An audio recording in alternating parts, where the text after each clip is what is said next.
There is a moment in every parent's life when the world divides itself into two truths: the one you thought you were giving your child, and the one they are about to walk into. The hardest part of love is realizing that sometimes those two truths do not match. We raise our children with hope, with sacrifice, with a quiet prayer that life will be kinder to them than it was to us. Yet the world, merciless as it is, does not always cooperate. And in those moments, love asks us the most impossible question: do you protect them from the truth, or do you let them stumble into it, bruised but wiser? Linda Harris had asked herself versions of that question 100 times over the years of raising her daughter, Sophia, but never with such urgency as she did on that chilly Saturday morning in May, inside the stone walls of St. Andrew's Church, where organ music drifted like incense and roses lined the pews for her daughter's wedding day. The town had gathered in its best clothes. Old friends from the ranch, neighbors with whom she had shared casseroles and grief, children she had once babysat now grown into parents themselves. They all filled the church with chatter and perfume, the excitement of a celebration. Sophia, radiant in her white gown, had been fussing in the bridal suite with her best friend Olivia, her laughter carrying like bells down the hallway. Linda had watched her daughter's smile that morning and thought of the years it had cost her. Late nights folding laundry, working double shifts at the ranch, emptying her savings so Sophia could attend college in Chicago. All of it had been worth it, Linda told herself, because today Sophia was happy. Today was supposed to be perfect. She stepped away from the small crowd of relatives, seeking air. The stone corridor behind the sanctuary was quiet, cool, carrying only the faint draft from a cracked stained glass window.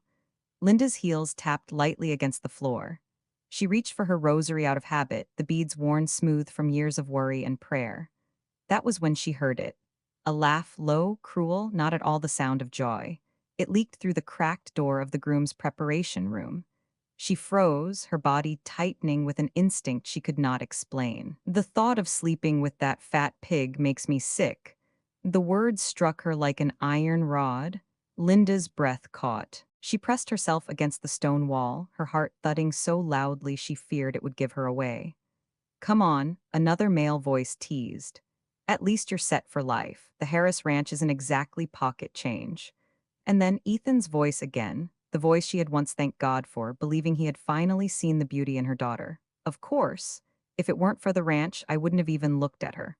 The men inside roared with laughter, glasses clinking, the sound of a champagne toast. Linda shut her eyes. For a brief second, she was no longer a mother of 55, but a little girl again, clutching her father's hand in the fields behind their barn, hearing him say, "Linda, land is blood. Family is heart. Protect both, or you'll lose everything." Her knees trembled. She reached for the rosary, her thumb sliding over the crucifix, but no prayer could still the storm inside her chest. Sophia, her sweet, vulnerable Sophia, was about to pledge her life to a man who despised her, who mocked her body, who saw her only as a gateway to the Harris fortune. The thought of interrupting the ceremony blazed through Linda's mind. She imagined storming into the church, shouting Ethan's betrayal for every guest to hear, saving Sophia from years of cruelty. She pictured her daughter's face, pale with shock, the whispering crowd, the scandal that would brand them all. And then she imagined Sophia's tears. She imagined her daughter refusing to believe her, accusing her of jealousy, of selfishness, of wanting to keep her tied to the ranch forever. Linda leaned against the wall. The organ began again in the distance, the melody swelling toward the opening notes of the procession. Her daughter was minutes away from walking down the aisle. Do you protect them from the truth, or do you let them stumble into it? She felt the weight of 55 years pressing on her shoulders. The sacrifices, the lonely nights, the mornings she had woken before dawn to keep the ranch alive, all of it had been for Sophia, to shield her, to give her a life where love was real, not bought, not cruel. Now that life was cracking open, and Linda stood alone in the fissure. A bridesmaid's voice called from the other side of the hall, cheerful and oblivious. "Mrs. Harris, they're asking for you. It's almost time." Linda swallowed, forcing her face into the kind of smile women wear when the world is burning, but they refused to show smoke. She straightened her jacket, stuffed the rosary into her pocket, and turned her back on the groom's door. In the sanctuary, the chatter grew softer as the guests rose to their feet. Sophia's wedding march was about to begin. Linda's hands shook as she clasped them together. Her daughter was radiant, yes, but Linda could see what no one else did. The innocence in her daughter's eyes, the unguarded trust, the fragile heart about to be placed in the hands of a man unworthy of it. She whispered a silent promise when her father might have said himself, "I will protect you, Sophia, no matter what it costs me." The organ swelled. The doors opened. Sophia stepped forward, and Linda Harris, with a secret burning in her chest like a brand, braced herself for the war no one else in that church knew had already begun. The doors breathed open and the church inhaled with them. People rose in soft waves, fabric swishing, programs creasing, a rustle of expectation that sounded like wind moving through a wheat field. Sophia stood framed in the doorway, white and quiet, the veil lifting and falling on her breath. Behind her, Olivia's hand rested lightly on the small of her back, a nudge, a comfort, or a steer, Linda couldn't tell. The organist found the familiar notes and set them down, one by one, like stepping stones. Sophia took the first step. Her bouquet trembled, a small white storm gathered in her fingers. She was luminous in the way a person is when they believe they are walking toward the life they asked for. From the second pew, Linda watched her daughters face the way a doctor watches a monitor, reading, measuring, hoping. When they reached the aisle's center, Sophia caught her mother's eyes and smiled. It was the smile of the little girl who had once worn rain boots to bed because she couldn't wait for morning. The smile of a college freshman face timing from a cramped dorm, insisting she was fine when the loneliness made her throat ache. Linda held that smile for as long as she could, as if the warmth of it could melt the knife she had lodged inside her ribs. Ethan waited at the altar, handsome in the way a man can be when he is costumed for virtue. Clean lines, perfect tie knot, the right amount of humility arranged on his face. The pastor stood between them, and the stained glass saints looked down from their colored cages, patient and unblinking. Somewhere behind Linda, a child whispered, "She looks like a princess," and an older woman sniffed back tears she had saved for just such a day. Linda tried to swallow. The words from the corridor still rang in her ears, a bell that would not stop. She imagined standing right now and clearing her throat and offering a single, unadorned truth to the room. He is marrying her for the ranch. She pictured the pastor's startled blink, the tilt of heads, the sidelong glances, Olivia's quick pivot. She pictured Sophia's face folding in on itself, confusion collapsing into shame. The scene unraveled in her mind like a thread yanked from a sweater. One tug and everything fell into a heap on the floor. "Dearly beloved," the pastor began, his voice warm and practiced. "We are gathered here today." Gathered. Such a gentle word for a crowd that could turn to a jury in a breath. Olivia slid into the front pew beside Linda as the processional ended, her satin dress whispering secrets as she sat. "She's okay," Olivia murmured, not looking at Linda, fixing her gaze instead on the couple at the altar. "She was nervous earlier, but she's okay now." Linda glanced at her. "Is she?" Olivia's smile was small and curated.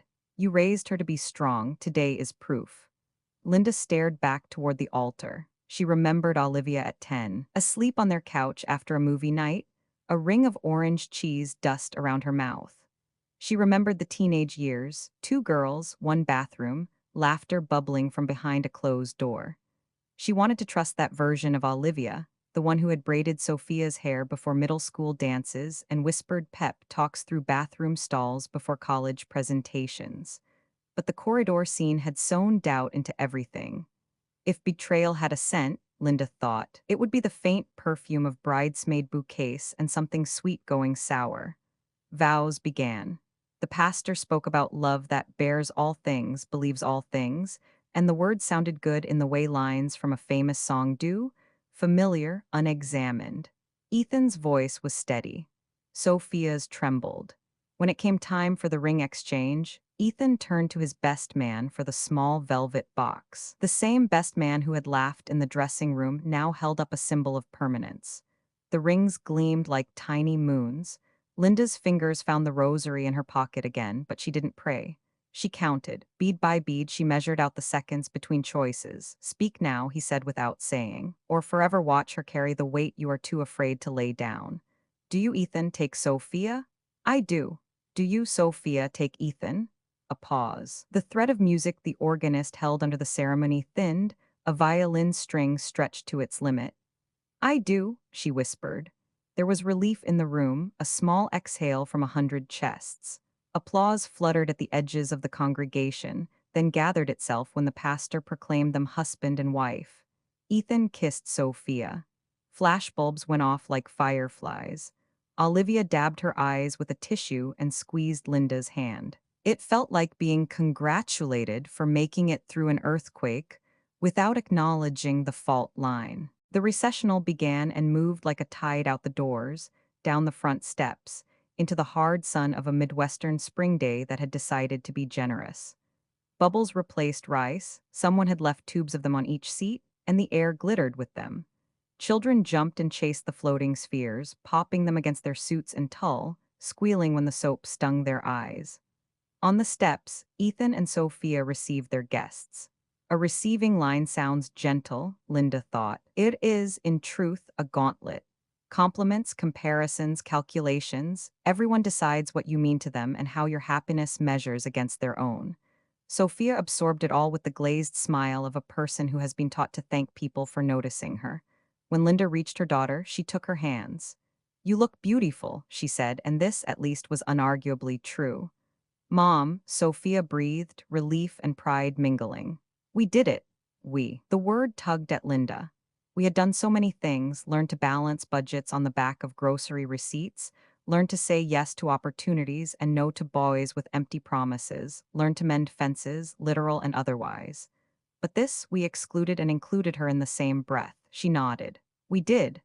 Ethan leaned in. Mrs. Harris, he said, smooth as cream, thank you for everything, for raising such an incredible woman, for hosting the reception at the ranch later. Everyone's excited. The image of the corridor, the laughter, the words, fat pig rose like bile. Linda swallowed them down.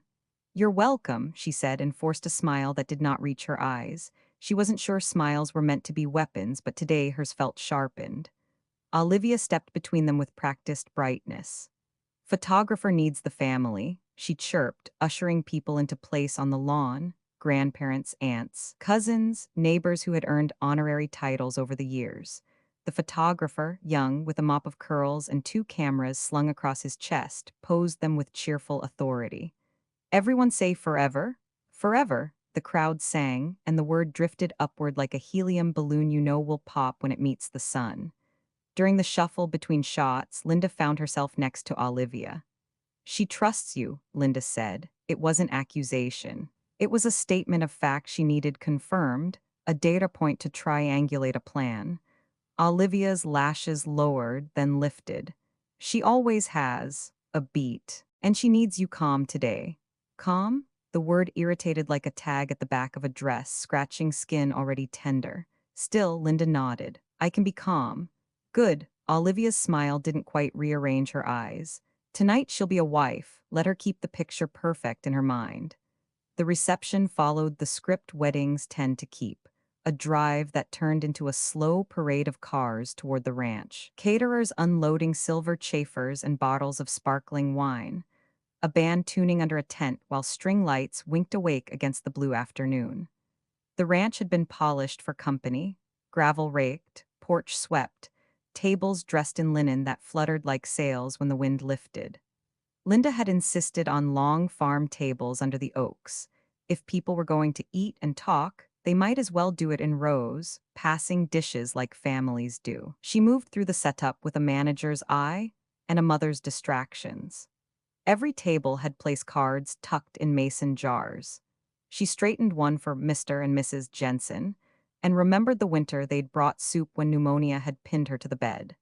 She adjusted the cake knife on the dessert table and remembered teaching Sophia to cut straight lines through brownies so no one complained. She corrected small things because the big thing could not be corrected here. Not in front of everyone, not without turning joy into shrapnel. Guests arrived and filled chairs. Toasts began. Ethan's best man told a neat story about fraternity days that left out the parts worth knowing.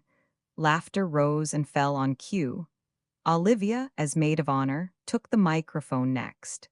She spoke about meeting Sophia in third grade, about friendship bracelets and first crushes and the way Sophia loves big, her phrase, and how Ethan was lucky because he'd been chosen by that kind of heart. People dabbed their eyes. Sophia did too. When it was Linda's turn, she stood and felt the familiar creak in her knees, a farmer's body, honest about its miles. She set her glass down, both hands free, because some things should not be said with a prop. I once told Sophia, she began, that love is not a harvest you gather in a day. It's a field you tend. You mend fences after storms. You walk the rows in the heat and the cold. You learn when to water and when to wait. She looked at her daughter, whose mascara had smudged into moons. You have always been patient with your fields, even when nothing seemed to grow. I'm proud of the woman you are. I'm proud of your kind heart. She paused. The wind lifted the edge of the linen nearest her. A glass chimed against another. And I pray that where you have planted today, you will reap tenderness, honesty, and respect. A murmur approval, safe words, words that meant what they said and also what they didn't. She sat. Ethan kissed Sophia's cheek. Olivia squeezed her shoulder. The band struck up something that made people sway. Children scavenged for dropped petals and discovered, as children do, they make excellent confetti even after their prettiest moment has passed. Dusk gathered itself at the edges of the property, pulling indigo over the fields. The first dance spun into the second, then the third. Linda moved through the lantern light, accepting congratulations the way a person accepts rain, because it falls, whether or not you need it. When the caterer flagged her down about a missing vegetarian plate, she handled it. When a guest needed directions to the restrooms, she pointed. When her sister-in-law asked if she was just the tiniest bit sad, Linda laughed and said, "Only the good kind." By the time the cake was cut and the bouquet tossed, stars were pressing their faces to the sky. Sophia and Ethan circulated hand in hand, taking in compliments like deposits at a bank. Linda watched them pause at the edge of the tent, watched Ethan's hand skim the small of her daughter's back in a gesture everyone would read as protective. She remembered, uninvited, the echo of his voice in the corridor. When they disappeared inside the farmhouse for a few minutes, to freshen up, Olivia announced, Linda felt the first true quiet of the day. She stepped beyond the circle of light to the fence line. The oaks kept their counsel. The pasture wore its dark like a tailored suit. Somewhere, a night bird called once, twice, then changed its mind. She set her palms on the top rail and made herself a second promise, firmer than the first. She would not let a single signature, a single whisper, a single laugh undo what her family had built. If this marriage was a mask, she would find the seam. If there was a trap, she would see it before her daughter stepped into it. And if she had to carry the blame for ruining a perfect picture to save the person inside it, she would learn to live with the frame's emptiness. The farmhouse door opened. Light spilled onto the porch. Sophia emerged first, eyes bright from crying or laughter. Linda couldn't tell. Ethan followed, tie loosened, jacket undone, the practiced smile back in place. Music swelled again. Guests turned. The night, so willing to be beautiful, resumed its part. Linda left the fence and walked toward the light. The reception wound down slowly, like the last notes of a song lingering in the rafters. Guests had begun to leave with half-empty glasses and favors clutched in their hands. The band packed instruments into cases. The lights strung across the oak trees glowed softer now, like stars too tired to burn bright. Linda stood by the farmhouse porch, the night pressing in close. She watched her daughter laugh with Ethan in the crowd, a sound that felt borrowed, fragile, as if it didn't belong to her anymore. The secret burned hotter in Linda's chest with each passing moment. She could not carry it alone any longer. Inside the house, the air was cooler. Sophia sat at a vanity table in the bride's room, loosening her veil. Olivia leaned beside her, scrolling through photos on her phone. Linda stepped in, her shadow falling across the room. "Could you give us a moment?" she asked, her tone steadier than she felt. Olivia hesitated. She looked from Sophia to Linda, her lips curving in a smile that didn't reach her eyes. "Of course." She pressed a kiss to Sophia's hair before slipping out. Linda closed the door. For a beat, she simply stood there, hands pressed together, searching for courage. Her daughter turned, brows raised. Mom, what's wrong? Linda walked forward and knelt, taking Sophia's hands into her own. The satin gloves were warm, damp with sweat from hours of celebration. She held them as if they were the only rope keeping both of them from falling. Sophia, she began, her voice catching, I heard something today, something I wish I could unhear, but I can't keep it from you. Her daughter blinked, confusion clouding the glow in her eyes. In the groom's room before the ceremony, Linda swallowed hard. Ethan called you a fat pig. He laughed about it with his friends, and he said he's marrying you only for the ranch, for what our family owns. The words fell heavy, thudding against the quiet. Sophia stiffened. Her face went pale, then flushed like a storm sweeping over a summer field. That's not true, she whispered, shaking her head. You must have misheard, Mom. Ethan loves me. He tells me every day. He makes me feel beautiful when I've never felt that way about myself. Linda gripped her daughter's hands tighter. Sweetheart, I know you want to believe that, but I swear to you, I heard it with my own ears. He mocked you. He mocked this family. And if you stay silent, if you keep trusting him blindly, he will take everything we've worked for. Sophia pulled her hands back as tears gathered at the corners of her eyes. No, no, Mom, you don't understand. You've always wanted me close to you. You've always been afraid I'd leave the ranch. Maybe you don't want to let me go. The accusation struck Linda deeper than she could admit. She felt her chest tighten, as if every sacrifice, every lonely night, every prayer whispered at the edge of exhaustion had been twisted into something selfish. How can you think that of me? Linda's voice trembled. I have given my whole life for you. Every decision I made was to see you happy, safe, and loved. And now I am telling you, this man does not love you, not the way you deserve. Sophia shook her head, tears spilling down her cheeks.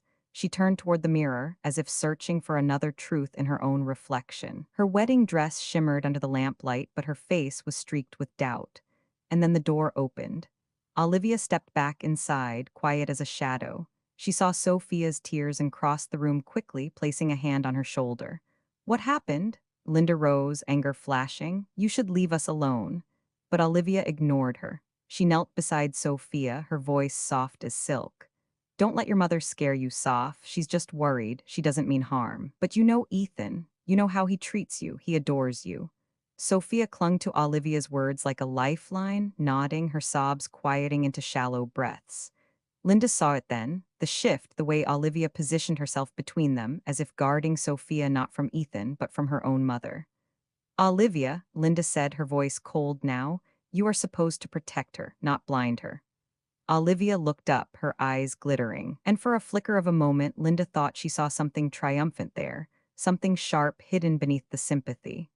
The bells of St. Andrew's began to toll outside, solemn and insistent. The bridesmaids knocked on the door, calling that the couple was expected for the last dance.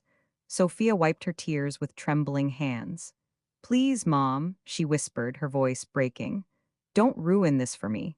And just like that, she rose, took Olivia's arm, and left Linda standing in the quiet room, her heart collapsing inside her chest. Through the thin wooden door, Linda heard her daughter's laughter again, a fragile, practiced melody that sounded less like joy and more like surrender. The morning after the wedding, the town was already humming with whispers.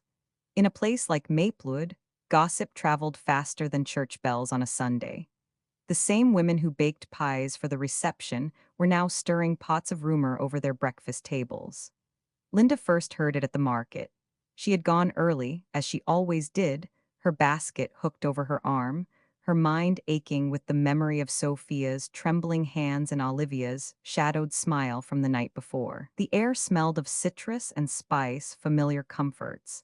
Yet as she moved through the aisles, the conversations shifted when she passed. Heads leaned closer, voices dropped, and still words escaped. Poor Ethan marrying into that family, one woman said near the tomatoes. They say Linda tried to stop the wedding. Can you imagine, on the very day? Another added, her voice tinged with both pity and delight. Well, she's always been difficult. Everyone knows she runs that ranch like a queen, and no man's ever been good enough for her daughter. The women glanced at Linda as she picked up a bundle of herbs, their faces too innocent, their eyes too sharp. Linda kept her chin high, but inside her chest hollowed. She had faced storms that had beaten down crops, she had buried a husband too young, she had carried her daughter through sleepless nights of fever. But nothing burned like the sting of being painted as a liar in the eyes of people who had once brought casseroles to her kitchen door. By the time she reached the counter, even the clerk, usually cheerful, offered a stiff smile. "Busy day yesterday, huh?" he said, sliding her change across the counter with deliberate slowness. Outside, children darted across the street chasing a ball. As Linda walked past, one of the boys shouted something, just loud enough for her to hear. "Fat pig," he squealed, the words ringing cruel and bright in the morning air. His friends laughed, their sneakers pounding against the pavement as they scattered. Linda froze, her hand tightened on the basket handle until her knuckles blanched. Those words, Ethan's words, had slipped from behind the groom's door into the mouths of children, now sharpened into blades against her dignity. The gossip had mutated. The insult had spread. And somehow it was her fault. She returned to the ranch in silence, the gravel crunching beneath her tires like the cracking of old bones. The land greeted her in its familiar way, rows of corn standing straight, the barn doors yawning open, the scent of manure and hay. But the peace it usually offered seemed dimmed, dulled by shame. At supper that evening, the house felt too large. Every empty chair echoed with absence. She sat at the wooden table, her father's rosary coiled beside her plate, and forced herself to eat a spoonful of stew. The silence pressed hard. When she finally pushed her chair back, she caught her reflection in the kitchen window. The glass framed her face against the backdrop of fields stretching into twilight. She looked older than she had yesterday, older than 55, her eyes sunken, her mouth pressed into a line carved by disappointment. The phone rang, slicing the stillness. She snatched it up, heart pounding with a hope she hated herself for. "Mom," Sophia's voice, thin and tired. Linda closed her eyes, relief flooding and vanishing all at once. "Sophia, thank God, how are you, honey?" There was a pause, then a sigh. "People are saying you tried to ruin my wedding. Ethan's upset," Olivia said. "Olivia," Linda interrupted, her tone sharp. "You need to be careful with her. She's not who you think she is." "Stop it, Mom." Sophia's voice cracked, caught between anger and pleading. "Why can't you just let me be happy? Why can't you trust me to make my own choices?" Linda pressed a hand to her forehead, her temples throbbing. "Because I know he's lying to you. Because I know the man you married isn't the man you think he is. I heard him with my own ears. I swear on your father's grave." Silence stretched. On the other end, she could hear Sophia's breath, ragged and uncertain. Then quietly, "I don't want to talk about this anymore. Please don't make things harder." And the line went dead. Linda stood there, the phone still pressed to her ear, the dial tone buzzing like a cruel reminder. She wanted to throw the receiver, to shatter it against the wall, but instead she set it down gently, her fingers trembling. For the first time in years, she felt like an outsider in her own life, a stranger to her daughter, a villain to her neighbors, a woman silenced by the very people she had given everything to protect. She stepped outside onto the porch, the night air cool against her flushed skin. Fireflies blinked in the fields, tiny lanterns against the darkness. Linda clutched the railing and whispered into the quiet, a vow carried on the breeze. "They can curse me, they can call me a liar, but I will not let him destroy her, not my daughter, not my Sophia." The wind stirred through the cornstalks, a sound like an answer, like applause from the earth itself. And for the first time since the wedding, Linda felt a sliver of resolve cut through the grief. If the town believed she was the villain, so be it. She would play that part if it meant saving her child. The week after the wedding stretched long and heavy, each day carrying the weight of unspoken words.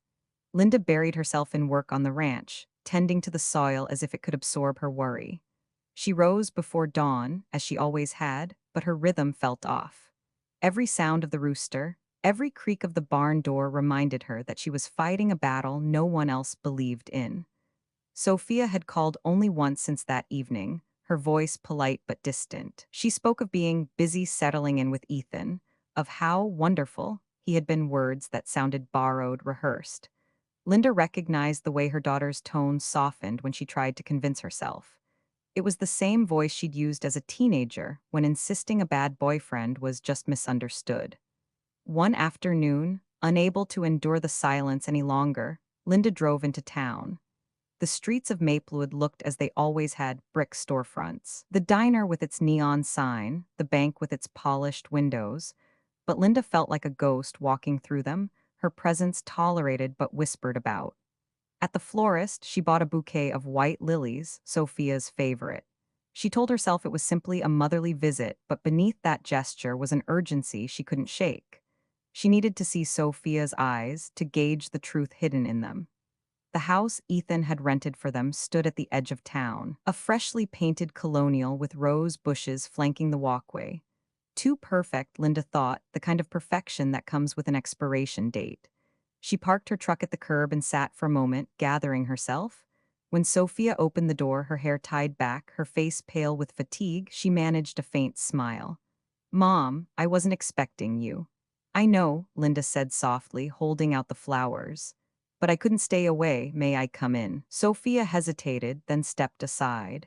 The living room was immaculate, as if prepared for company. Cushions aligned, magazines stacked neatly, no trace of the everyday mess that made a house real.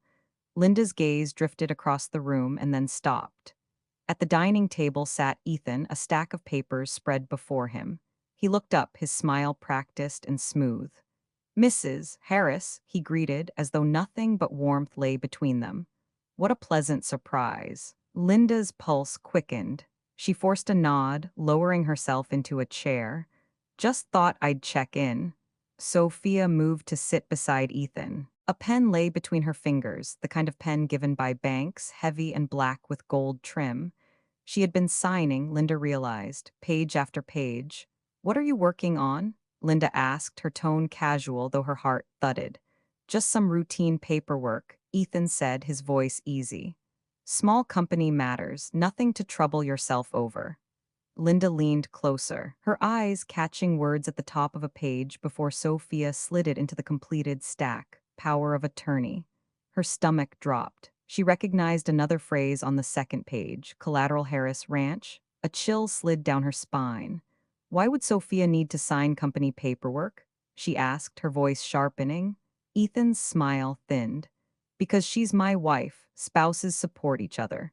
That's what marriage is about, isn't it?" He let the word wife hang in the air like a chain. Sophia glanced at Linda, her eyes pleading, "Don't make this harder." Then she bent her head and signed another page without reading. Linda's hands trembled in her lap.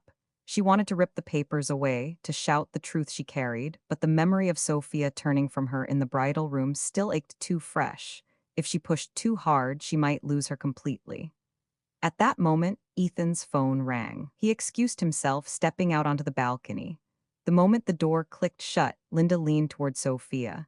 "What are you signing, honey?" she whispered, urgency cracking her voice. Sophia shook her head, brushing at her temple as if swatting a fly. "Contracts." Ethan explained it all. "I trust him, Mom." Linda pressed a hand against her daughter's arm. "You don't need to trust words on paper. You need to know them. Do you even realize the ranch's name is on those documents?"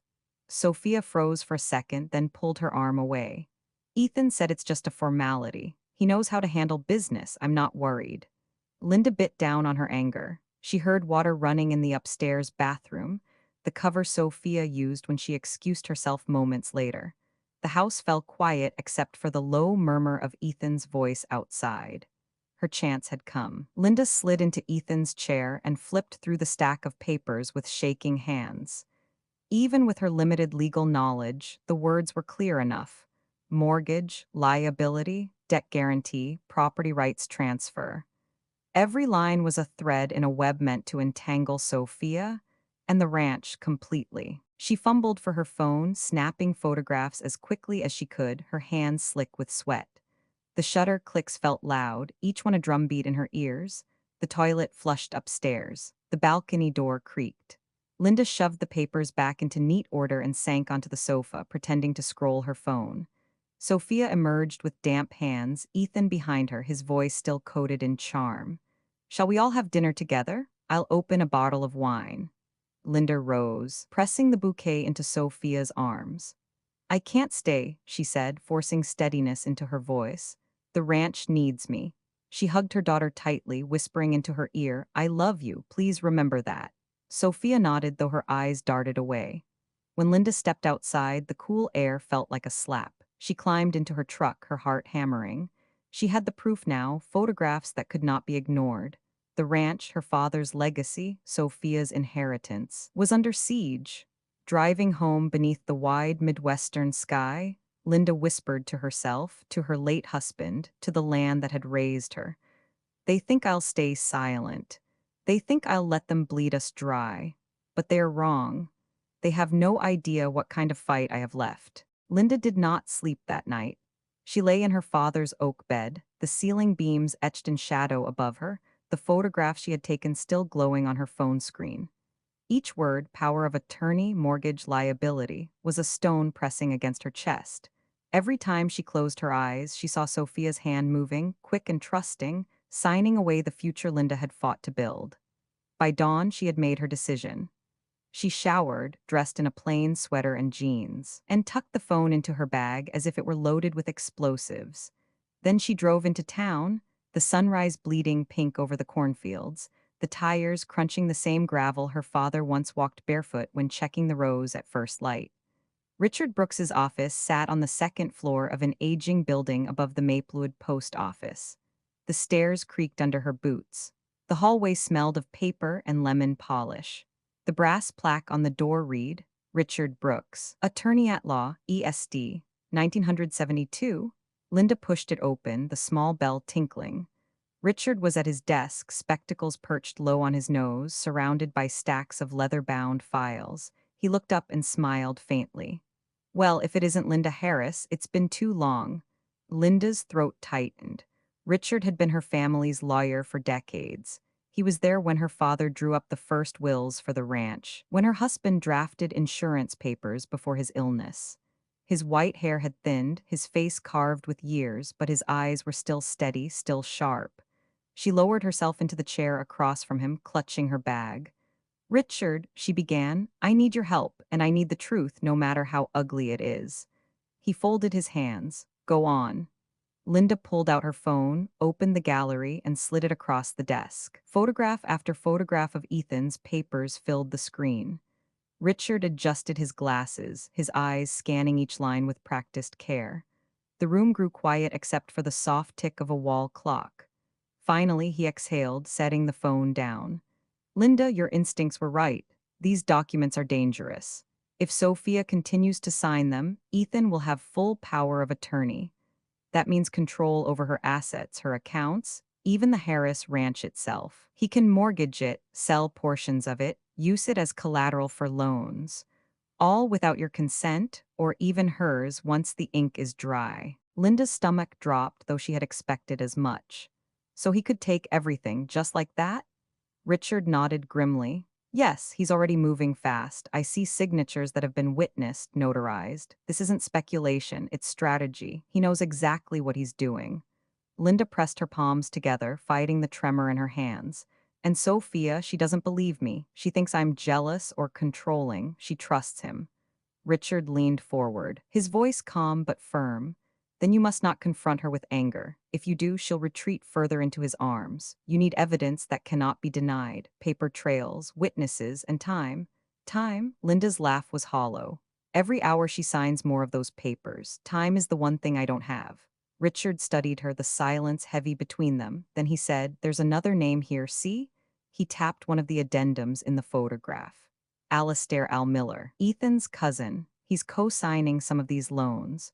If the banks agreed, it's because of your ranch's reputation, not Ethan's. That's leverage. If we can prove fraud or coercion, we can block the contracts. Linda's mind raced. So what do I do? Richard's voice softened like a father counseling a frightened child. You gather more, quietly. Don't let Ethan know you've seen these papers. Don't let Sophia see your fear. I'll start pulling records from the county clerk's office. You keep your eyes open, and whatever you do, don't let Sophia sign anything else. Linda clenched her jaw. She'll sign whatever he places in front of her. She looks at him like, she broke off, her eyes stinging, like I once looked at her father. Richard removed his glasses and rubbed his temple. Love can be blindness, Linda, but blindness doesn't last forever. The truth has a way of cutting through. She sat back, the chair creaking beneath her. For For the first time since the wedding, the knot in her chest loosened just a fraction. She wasn't crazy. She wasn't paranoid. The danger was real, and now it had a name. When she rose to leave, Richard stood with her. Linda, he said, his voice steady, you're not alone. We'll fight this, but you need patience and courage. She nodded, gripping her bag tight. Patience I don't have, but courage I can find that. As she stepped out into the bright morning, the courthouse bell struck 10. The sound echoed through Maplewood, ringing off brick and stone. Linda paused on the sidewalk, staring down the street where cars bustled and people went about their ordinary errands. She knew her life had veered into a battle no one else could see, and she also knew she would not, let Ethan Miller win. The next few days turned into a blur of worry and restless planning. Linda woke before dawn, tended to the ranch as best she could, then sat on the porch with her coffee cooling in her hands, staring across the fields as if the soil itself might whisper a solution. She had always known how to handle the tangible: broken fences, sick calves, overdue bills. But this was deception, paper tricks, schemes spun in polished offices far from the smell of earth. Richard had promised to begin digging, but Linda knew legal work moved slowly. Ethan, on the other hand, was moving fast, too fast. She felt it in her bones, the same way her father once claimed he could feel storms long before the clouds rolled in. One sleepless night, Linda found herself staring at the photographs again, her phone screen casting pale light on her weary face. The words seemed to mock her: power of attorney, mortgage, collateral. It wasn't enough. She needed more than documents. She needed proof that Ethan wasn't just ambitious. He was a fraud, a liar, a predator. That's when she called Richard again. He answered groggily, the clock reading just past midnight. Linda, I can't sit here waiting. I need more than papers. I need to know what he's doing when no one is watching. There was silence on the line, then Richard exhaled. I know someone, retired police investigator. His name is Isaac Harper. If you want the truth, he can find it. But understand, Linda, whatever he uncovers, it may hurt more than it heals. Linda's grip tightened on the phone. The truth always hurts, but lies destroy. Give me his number. 2 mornings later, Linda met Isaac in a small coffee shop on the edge of Chicago, nearly 3 hours from Maplewood. The city rose around her like a foreign country: glass towers instead of grain silos, horns instead of roosters, faces that did not know her name. She felt small, out of place, but determined. Isaac was waiting at a back booth, his posture relaxed but his eyes sharp, the kind of eyes that had seen too much and forgot nothing. He wore a plain jacket, a notebook laid neatly beside his cup of black coffee. "Mrs. Harris," he greeted with a nod.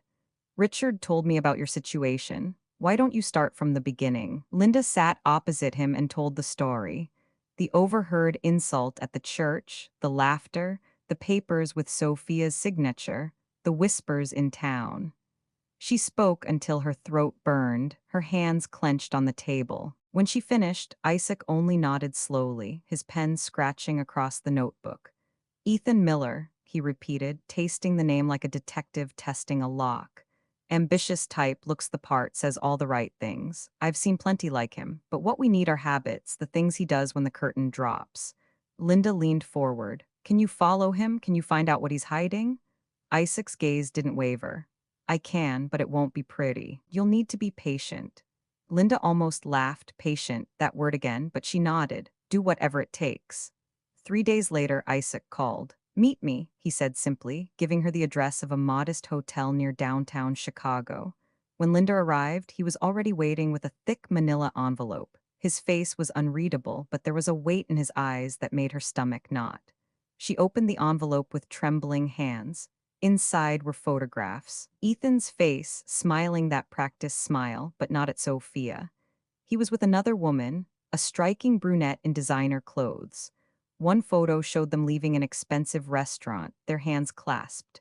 Another caught them laughing as they carried glossy shopping bags down Michigan Avenue. A third, the most damning, captured him with his arm around her waist, his mouth brushing her hair as if she were the only woman in the world. Linda felt her chest tighten, her vision blur. "Who is she?" "Her name's Valerie Guzman," Isaac said quietly. Bank employee, she and Ethan meet regularly in public and in an apartment he's renting under a company name. It's more than an affair. She's involved in his financial dealings. I've also recorded their conversations. He slid a small USB drive across the table. You'll want to hear this. Linda closed her hand over it, her pulse racing. They talk freely when they think no one's listening. Isaac continued. Ethan brags about how easily your daughter signs anything he puts in front of her. Valerie mocks her weight. They laugh about how soon the ranch will be theirs. Linda's nails bit into her palm. She thought of Sophia, her daughter who once cried into her pillow because a classmate called her chubby, the daughter who had always struggled to believe she was beautiful. And here was Ethan, the man she had trusted with her heart, using those wounds as leverage. Tears stung Linda's eyes, but she blinked them back, fury steadier than grief. They think she's a fool, she whispered. They think I'm powerless. Isaac's gaze softened. You're not powerless, Mrs. Harris. You have truth, and truth, used right, is a weapon. Linda slipped the photos back into the envelope, her fingers trembling but her jaw set. Then we'll use it, all of it, whatever it takes. As she drove back toward Maplewood, the city skyline shrinking in her rearview mirror, Linda whispered to herself, to the spirit of her late husband, to the memory of her father walking the rows of the ranch. You taught me to fight for what is ours. You taught me to protect what can't protect itself. And I swear I won't let them destroy her, not my Sophia, not our legacy. The road stretched ahead, endless and uncertain. But for the first time in weeks, Linda felt the steel of resolve in her bones. The storm was coming, and she was ready to meet it head-on. The night after her return from Chicago, Linda barely touched her supper. The stew cooled on the table, untouched, as the photographs lay in a neat stack beside her elbow. She had stared at them so long the faces blurred, Ethan's smirk seared into her mind like a brand. Every laugh, every whisper on that recording Isaac had given her, replayed with cruel clarity. Sophia's voice echoed in her memory. He loves me, Mom. He makes me feel worthy.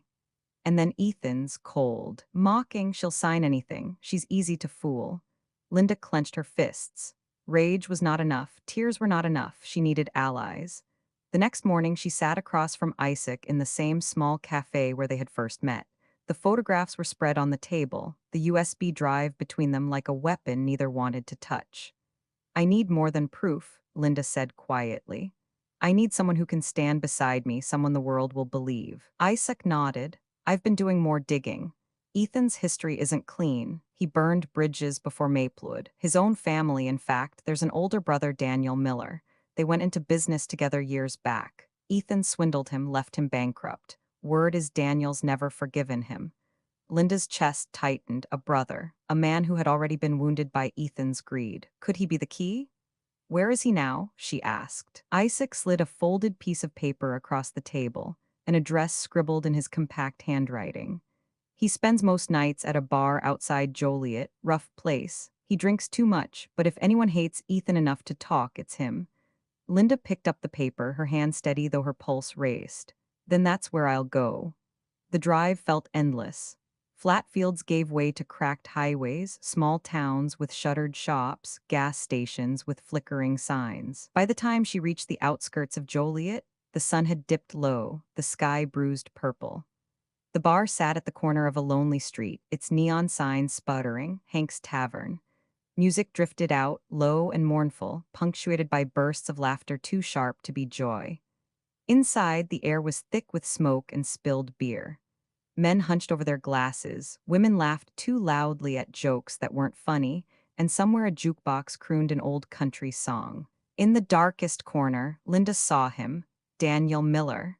He looked older than Ethan, though maybe it was just the wear of betrayal. His hair was streaked with gray, his face carved with lines of bitterness. His eyes, sharp, restless, stared into a half-empty bottle as if it contained all the answers life had denied him. Linda drew a breath and crossed the room. She pulled a chair to his table, the scrape of wood against floor-turning heads. Daniel, she said softly. My name is Linda Harris. I'm Ethan's mother-in-law. His head lifted slowly. Surprise flickered, then dark amusement. Mother-in-law, he repeated, his voice gravelly. Didn't know the bastard had married. Linda sat, folding her hands on the table. He married my daughter, and now he's trying to destroy us, just like he destroyed you. Daniel's jaw tightened. For a moment, silence stretched between them, broken only by the hum of the jukebox. Then he laughed, short and bitter. That sounds like Ethan. He's been a parasite since the day he was born. Linda reached into her bag and laid the photographs on the table. Ethan with Valerie, his arm around her waist, his lips near her ear. Then she slid over a small recorder and pressed play. Ethan's voice filled the space, cruel and smug. That girl is so easy. The ranch will be mine before her mother knows what hit her. Daniel's hand trembled as he gripped the bottle. He listened, his face growing darker, his knuckles white. When the recording ended, he slammed the bottle down, beer sloshing onto the table. That snake, he spat. He took everything from me, our savings, my wife's trust, my father's health. The old man had a stroke after Ethan left us ruined. And now he's preying on your daughter? No, not again. Linda's eyes softened. Then help me, testify, stand with me in court, show the world who he really is. Daniel leaned back, studying her. His eyes were bloodshot, but behind the haze of liquor, Linda saw fire. You want me to crawl back into his mess, to relive it all? Yes, Linda said firmly. Because if you don't, my daughter will lose everything, and Ethan will keep ruining lives. He doesn't stop. You know that better than anyone. Silence again. Daniel's gaze dropped to the photographs. His fingers brushed one, lingering on Ethan's smug face. Finally, he looked up, his voice low but steady. All right, I'll do it, not for him, not even for you, but for her. For your girl, she deserves better than to be his next victim. Relief surged through Linda so powerfully, she nearly wept. She reached across the table, clasping his hand. Thank you, Daniel. Together, we'll stop him. Daniel squeezed her hand, his grip rough but sincere. He's clever, Linda, but he's not invincible, and he's about to learn what happens when the people he's broken finally fight back. As Linda left the tavern that night, the air outside was cool and sharp, the stars scattered above like a map of hope. For the first time since Sophia walked down the aisle, Linda felt the faint but undeniable stirrings of victory. She wasn't alone anymore. The courthouse in Maplewood had not seen a crowd like this in years.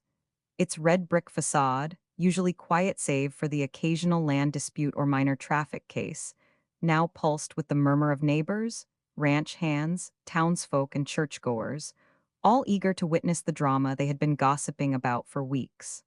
The whispers that had once painted Linda as a jealous, bitter mother now drew them here, hungry for spectacle. Inside, the air was thick with expectation. Reporters from the county paper scribbled in notepads, townspeople filled the pew-like benches, and at the very front, Linda sat stiffly beside Richard Brooks. She clutched her rosary in her lap, the beads clicking softly between her fingers. Across the aisle, Ethan entered with his lawyer, wearing a tailored suit and that same flawless smile that had charmed Sophia and deceived everyone else. Behind him, Valerie Guzman slipped into a seat in the back row, sunglasses perched on her head like a crown. Her lips curled with satisfaction, as though the courthouse itself were her stage. Linda's eyes found Sophia. Her daughter sat with Olivia, her face pale, her hands folded tightly in her lap. Sophia's eyes avoided Linda's, as if afraid of what she might see, that cut deeper than any insult Ethan had thrown. The judge, a stern man with a gavel that seemed to echo louder than thunder, called the court to order. We are here to hear the case of Harris versus Ethan Miller and his associates, concerning allegations of fraud, coercion, and breach of trust. Richard rose first, steady and calm, his voice filling the chamber. Your Honor, this case is not merely about business. It is about betrayal of love, of trust, of family. We will show that Mr. Ethan Miller married into the Harris family not out of devotion, but out of greed. We will prove he manipulated Sophia Harris into signing documents that transferred control of the Harris Ranch, one of the most respected family estates in this county, into his own hands. Ethan's lawyer stood, a young man with slick hair and too much confidence.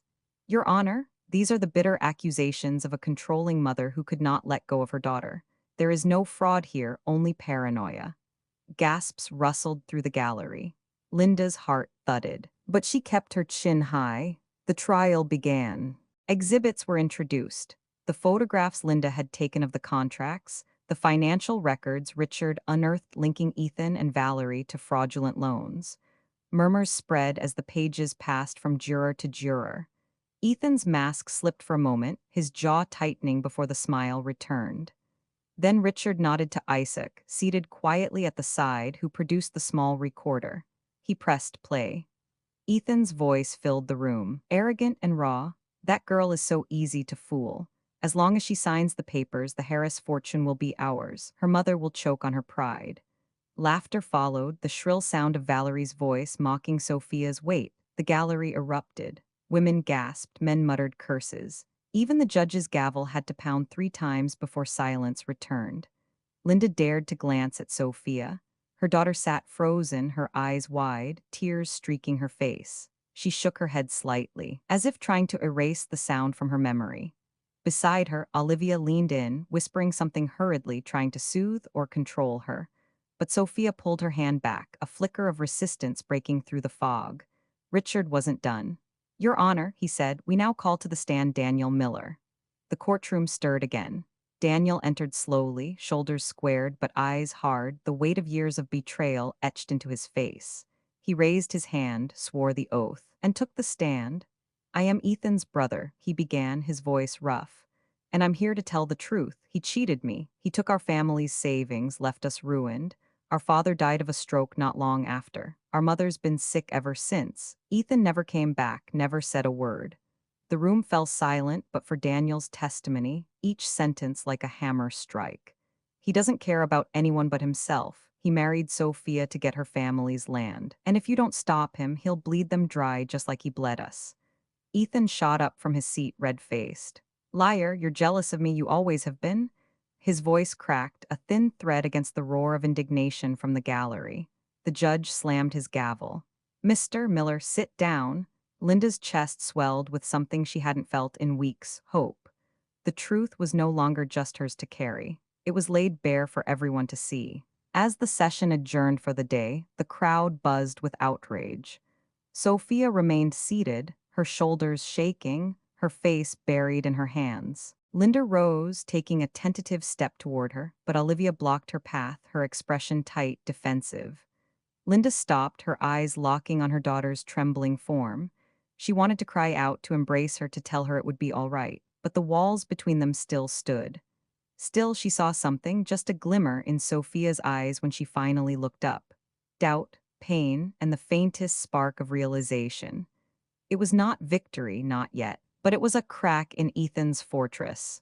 And Linda knew, cracks, if you kept pressing, would widen into ruins. The courthouse was even more crowded on the final day of testimony. Word had spread beyond Maplewood. Neighbors from surrounding towns, old ranch families, even curious strangers filled every seat. The air was thick with anticipation, as though the whole county had been holding its breath, waiting to see if justice still lived inside those brick walls. Linda sat in the front row, her rosary wrapped so tightly around her hand the beads left small marks in her skin. Richard adjusted his notes at her side, calm as ever, though she saw the flicker of nerves in his jaw. Ethan entered, flanked by his lawyer, his charm worn thin. The polished smile he had once wielded like armor now looked brittle, stretched too tight. Valerie trailed behind him, her sunglasses gone, her eyes darting nervously. And Olivia, as always, sat close to Sophia, whispering in her ear as if trying to control the last threads of her loyalty. The judge called for order. Richard rose for closing arguments. "Your Honor, members of the jury," he began, his voice steady but charged. "This is not a story of a business deal gone wrong. This is the story of trust betrayed at its core. Ethan Miller married Sophia Harris under the guise of love, but the evidence shows clearly he sought control of her family's ranch and fortune. He mocked her, demeaned her, manipulated her vulnerabilities, and plotted with his mistress to defraud an entire family. Today, you are asked to decide whether greed and deceit have a place above truth and justice." The words rippled through the room, settling over the gallery like a heavy quilt. When Ethan's lawyer spoke, he tried to cast doubt, waving his hands theatrically, calling Linda an overbearing mother, Daniel a bitter brother, Isaac a paid spy. But his words rang hollow against the evidence already carved into the minds of the jury, the contracts, the photographs, the recordings. Finally, the judge looked toward Sophia. His voice dropped into a solemn register. Mrs. Sophia Miller, he said, using the name that now hung like an anchor, do you have anything you wish to say before this court renders its decision? The room stilled. Every eye turned to her. Sophia rose slowly, her hands trembling as she gripped the back of the bench in front of her.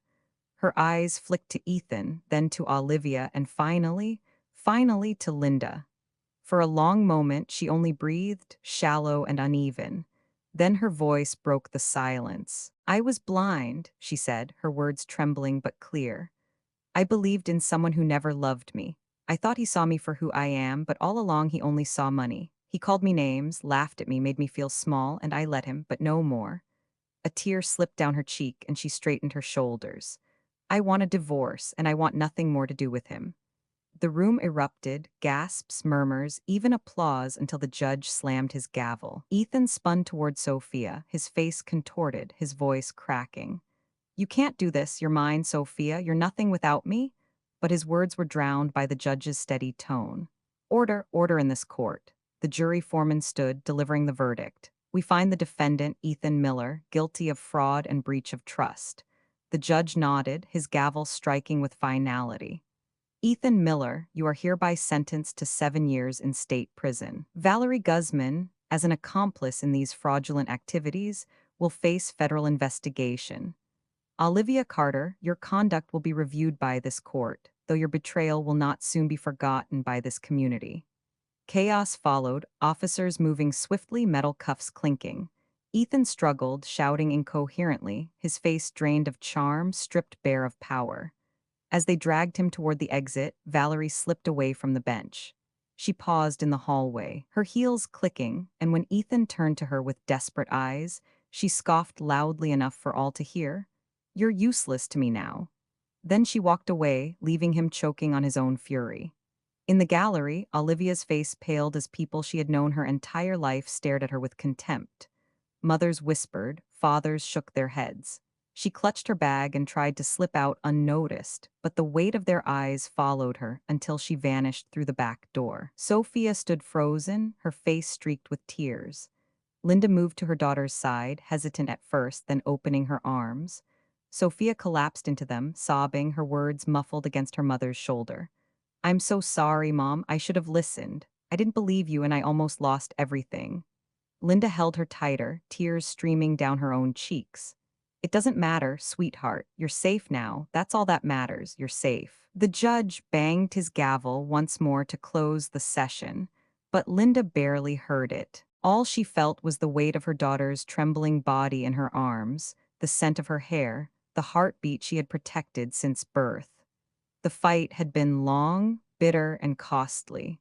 But for the first time since the day of the wedding, Linda felt the ground steady beneath her feet. The truth had won. The weeks after the trial passed in a strange kind of quiet. Maplewood, so recently alive with gossip and whispers, seemed almost reverent now, as if the town itself was holding its breath in respect for what had been endured. The Harris Ranch stood tall against the horizon, its fields golden beneath the autumn sun, a symbol of what had been saved and what would continue. Sophia returned home with little more than a suitcase and her wounded heart. She walked through the creaking farmhouse door like a traveler who had been gone for decades, though it had only been weeks. Linda watched her pause in the entryway, her eyes falling on the framed photographs, the old wooden cross above the mantel, the coat rack still holding her late father's hat. Tears welled in her daughter's eyes as she whispered, I never should have left you like that, Mom. Linda gathered her into an embrace. You had to find your own way, Sophia. Sometimes the road takes us through fire. But you came back, that's what matters. Life began again, slowly but surely. Sophia spent mornings walking the rows of crops with her mother, asking questions about irrigation, about bookkeeping, about how to negotiate with suppliers. Linda was astonished at how quickly her daughter absorbed it all. The young woman who had once doubted her own worth now bent over ledgers with determination, stood before workers with steady authority, and rose before dawn to jog along the fence line, her breath visible in the chill air. One evening, as the sky burned pink over the orchard, Sophia stood among the mango trees, her face glowing in the sunset. I used to hate this place, she admitted. I thought it was a prison, but now I see it. It's our foundation. It's who we are. I want to protect it as much as you always have. Linda felt her heart swell. Your grandfather would be proud, and so am I. The townsfolk, too, began to soften. Where once Linda had heard whispers in the market, now she heard greetings warm with respect. A woman who had once accused her of selfishness clasped her hand over the tomatoes and said, I was wrong about you. You did what every mother hopes she'd have the courage to do. Even the ranch workers noticed the change. They began calling Sophia young boss, the same way they once called Linda when she first took the reins after her husband's death. Pride filled Linda's chest each time she heard it. Her daughter, once trapped by a man's lies, now stood strong on her own land. As for Olivia, she slipped out of town quietly, her betrayal too heavy a burden for even Maplewood's forgiving nature. Valerie vanished into the city, her name whispered only as a cautionary tale. And Ethan, well, the bars of his cell became the walls of his ambition. He was gone from their lives, his voice silenced, his schemes dissolved. One crisp morning, Sophia joined her mother on the porch. She carried 2 mugs of coffee and placed one into Linda's hands. You saved me, she said softly. I know I fought you, doubted you, even hurt you, but you never gave up on me. That's what real love looks like. Linda reached over, squeezing her daughter's hand. I didn't save you, sweetheart. You saved yourself. I only stood guard until you were ready to see. The field stretched before them, endless and steady, the wind carrying the sweet scent of blossoms.